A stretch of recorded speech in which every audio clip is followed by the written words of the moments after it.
Hi everyone, welcome to my channel. ఈ వీడియోలో మనం గ్రూప్ 2 మోడల్ పేపర్స్ చూస్తున్నాం. సో మోడల్ క్వశ్చన్స్ అనమాట, ఇవి ఎక్స్పెక్టెడ్ క్వశ్చన్స్ అని అనొచ్చు. లేట్ చేయకుండా వీడియోలోకి వెళ్తే, రత్నావళి అనే పుస్తకాన్ని రచించిన వారు ఎవరు? సో రత్నావళి అనే పుస్తకాన్ని మనకి ఎవరు రచించారని అడుగుతున్నాడు. ఇక్కడ మనకి కరెక్ట్ ఆప్షన్ హర్షవర్ధన రత్నావళి అనే పుస్తకాన్ని రచించడం జరిగింది. సింధు లోయలో బనావలి అనే ప్రాంతం ఏ నది ఒడ్డున ఉన్నది అని అడుగుతున్నాడు. సో ఏ నది ఒడ్డున అంటే సరస్వతి నది ఒడ్డున బనావలి అని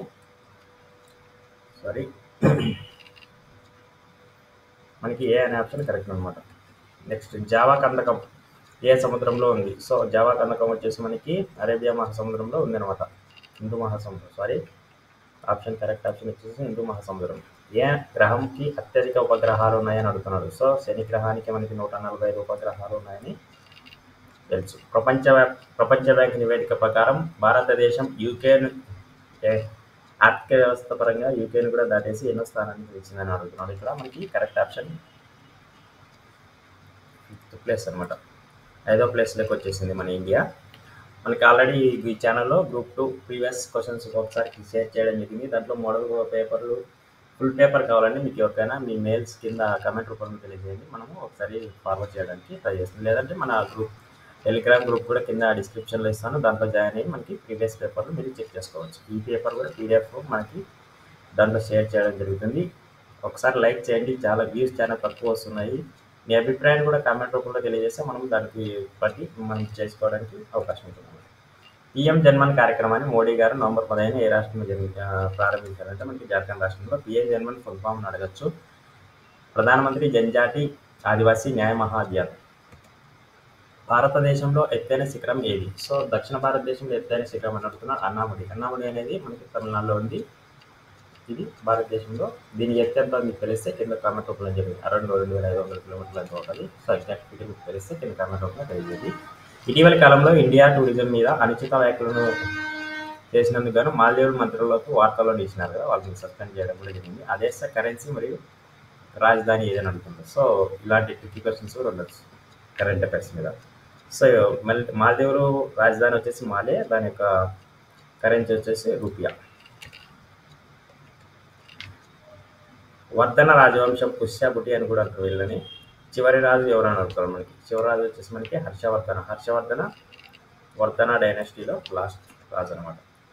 కుటుంబ చీలిక సిద్ధాంతం ప్రతిపాదించిన శాస్త్రవేత్త ఎవరు అంటే మనకి మలినోవ్స్కీ అనే. సో ఇది భారతీయ సమాజం గురించి క్వశ్చన్స్ అన్నీ కూడా మిక్స్ చేసి మనకి క్వశ్చన్స్ అనేది ప్రిపేర్ చేయడం జరిగింది. మీకు ఈ క్వశ్చన్స్ ఎలా అనిపించాయి, ఏమైనా ఇంప్రూవ్ చేయాలా, తగ్గించాలా, హార్డ్నెస్ అనేది కూడా మీరు కామెంట్ చేయండి. వీడియోని మాత్రం ఖచ్చితంగా లైక్ చేయండి. 2023 మిజోరం శాసనసభ ఎన్నికలు జరిగినాయి నవంబర్లో. 40 స్థానాల్లో జరిగితే ఆ రాష్ట్ర గవర్నర్ ఎవరు? సో 40 స్థానాలు గెలిచినాయి కదా మిజోరంలో. అక్కడ మిజో నేషనల్ ఫ్రంట్ అనే ఆ పార్టీ కూడా గెలవడం జరిగింది. ఆ రాష్ట్ర గవర్నర్ ఎవరు అంటున్నాడు? కంబపాటి హరిబాబు గారు ఆ రాష్ట్ర గవర్నర్. కంబపాటి హరిబాబు. ఇంద్రావతి అనే నది ఏ నదికి ఉపనది అని అడుగుతున్నాడు. సో ఇక్కడ గోదావరికి ఇంద్రావతి నది ఉపనది అనమాట. పేదరిక నిర్మూలన దినోత్సవాన్ని ఏ రోజున జరుపుకుంటారు? సో ఇలాంటి తెలిసినట్టే ఉంటాయి, కానీ ఇది ఇట్లాంటివి టఫ్ ఉంటాయి. మనకి అక్టోబర్ 17వ తేదీ పేదరిక నిర్మూలన దినోత్సవాన్ని జరుపుకుంటారు అనమాట. సో ఇది మెంటల్ అబిలిటీ రీజనింగ్కి సంబంధించిన క్వశ్చన్. సో ఏ తర్వాత బి పెట్టి సి తీసుకున్నాడు, డి పెట్టి ఈ తీసుకున్నాడు, ఈ తర్వాత ఎఫ్ పెట్టి మనం జీ తీసుకోవాలి. ఓకేనా. నెక్స్ట్ 5 తర్వాత 6 వచ్చి 7 తీసుకున్నాడు, 7 తర్వాత 8 తీసుకున్నాడు, 8 తీసుకోలేదు కాబట్టి 9. సో 9 తర్వాత 10 పెట్టి 11 తీసుకోవాలి.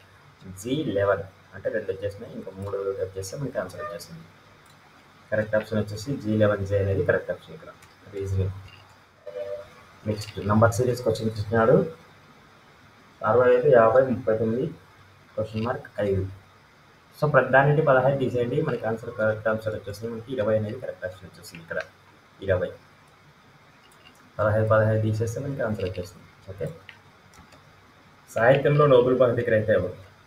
సాహిత్యంలో వచ్చిందంటే నోబెల్ బహుమతి జాన్ హుస్సేన్ అవార్డుకి సాహిత్యంలో నోబెల్ అవార్డు గ్రహీత.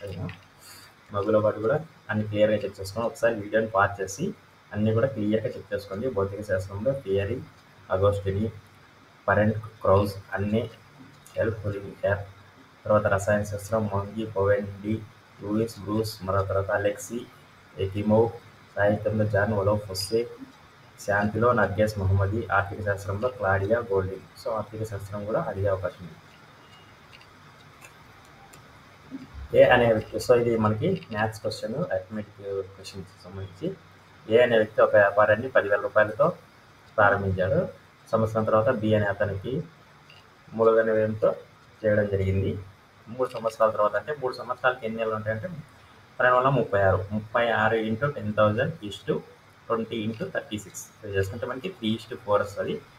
3:4 మనకి ఎవరిగా కావాలన్నారంటే రేషియో వచ్చేసి 3:4 అని వస్తుంది. మనకి ఏది కావాలి కాబట్టి 3/7 వేసుకోండి. 3/7 ఇంటూ 8,400 వేసుకుంటే మనకి కరెక్ట్ ఆప్షన్ వచ్చేసి ఇక్కడ 3,600 వస్తుంది అనమాట. సో ఒకవేళ మీకు బి యొక్క వాటా ఎంత అని అడిగిన 4,800 వస్తుంది. అంటే 4/7 వేసుకొని ఇంటూ 8,400 వేసుకోవాలి. ఒక హిందూ స్త్రీ, ఇది కూడా భారతీయ సమాజం గురించి, తను చనిపోయిన అతని అంత్యక్రియలలో భార్యను కూడా చితిలో దహనం చేసే ప్రక్రియను ఏమంటారు అని అడుగుతున్నాడు. సో ఇది అందరికీ తెలుసు అనుకుంటున్నా. నాకు తెలిసి సతీ సహగమనం 1829లో దీన్ని నిషేధించడం జరిగింది అనమాట.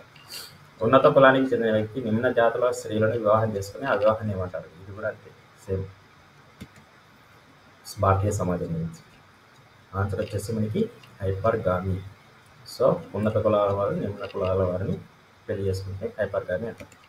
ప్రస్తుతానికి కేంద్ర విద్యాశాఖ సహాయ మంత్రి ఎవరు చేస్తున్నారంటే Annapurna Devi. Current affairs static GK. 38వ జాతీయ క్రీడలు 2023 అక్టోబర్ నెలలో ఏ రాష్ట్రంలో నిర్వహించారు? సో కరెక్ట్ ఆప్షన్ మనకి గోవా రాష్ట్రంలో నేషనల్ గేమ్స్ అనేవి జరగడం జరిగింది. 15వ బ్రిక్స్ సదస్సు ఆగస్టు 2023 ఏ దేశంలో జరిగినాయంటే దక్షిణాఫ్రికాలో మనకి బ్రిక్స్ సదస్సు 15వ దేశం జరిగింది అనమాట. ఇదండి ఈ వీడియో. ఇలాంటి లేటెస్ట్ వీడియోస్ కోసం మన ఛానల్ సబ్స్క్రైబ్ చేసుకోండి. Thanks for watching.